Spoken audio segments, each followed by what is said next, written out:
Малышев готовит новый проект. Поэтому он приглашает новых исполнителей, артистов разных жанров. И я с большим удовольствием хочу пригласить на сцену гостью, талантливую актрису, певицу, автора многих песен, этнопевицу Гульзаду Рыскулову. Встречайте. Амансыздарбы, урматтуу агайын туугандар, мен сиздер менен ушул жерде Темиралы агайдын чыгармачылык кечесинде сиздер менен жүз көрүшүп турганыма абдан кубанычтамын. Ушундай жагымдуу чыгармалар жаңырып турганда жерибизде дайыма тынччылык орноп турат. Ылайым эле жергебизде кайгылуу окуялар болбосун. Ылайым эле энелердин жакшынакай жылмайган жүздөрү көрүнүп турсун, нариселердин күлкүлөрү угулуп турсун. Төмөндөгү ыр Оштогу кайгылуу окуядан кийин жаралды. Бул ынтымак ыры, бул достуктун ыры. Ылайым эле биздин жергебизде асманыбыз ачык болсун. Дайыма достукта, биргеликте жашайлы. Сиздер үчүн ынтымак ыры жаңырсын.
Ала туары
Судьба Темирлы дарила немало интересных встреч с известными людьми, среди которых был и Чингис Тарикулович Айтматов, с которым Темирлы был знаком с 1987 года, неоднократно сопровождая его в разных зарубежных поездках как арабист, владея многими языками.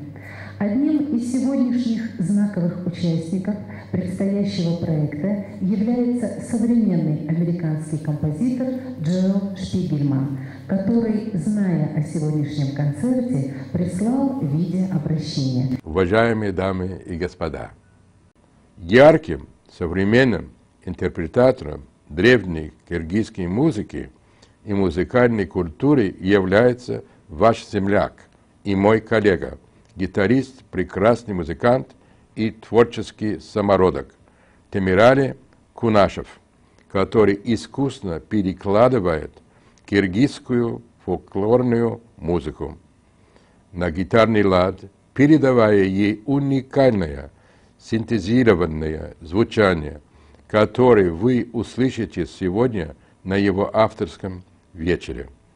Хочу отметить, что этот концерт лишь небольшая иллюстрация общего большого творческого проекта, который, надеюсь, вы увидите, ибо такая страна, как Киргизстан, имеющая глубокое историческое корни, представляет большой интерес для европейской и американской публики, интегрируя себя в культурной и гуманитарной сферах, открывая тем самым историю вашей прекрасной земли.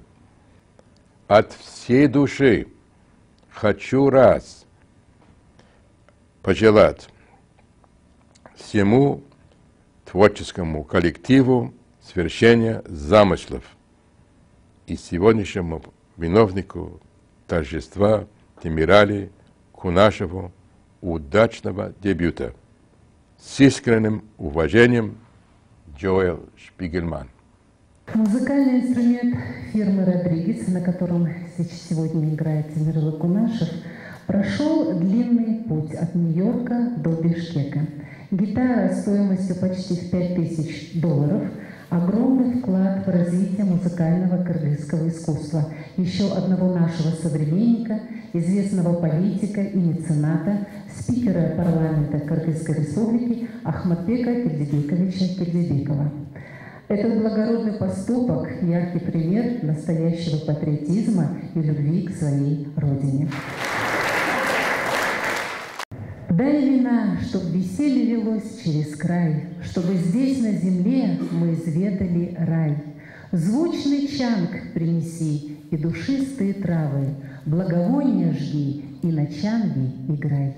Эти строки из великого Омара Хайяма прозвучали увертюрой к нашему следующей музыкальной части, посвященной восточной и испанской музыке.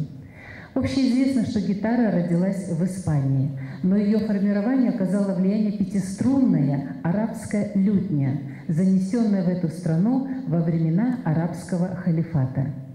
Близкий по звучанию тембр гитары и лютни и сегодня присутствуют в музыке арабов и испанцев. Одним из примеров звучания арабского колорита и палитры при исполнении на гитаре может служить следующее произведение под названием «Арабский танец».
В эпоху великого Тамерлана пространство от Алтая, Индии до Атлантики получили еще одну большую возможность для взаимного знакомства и обогащения культур.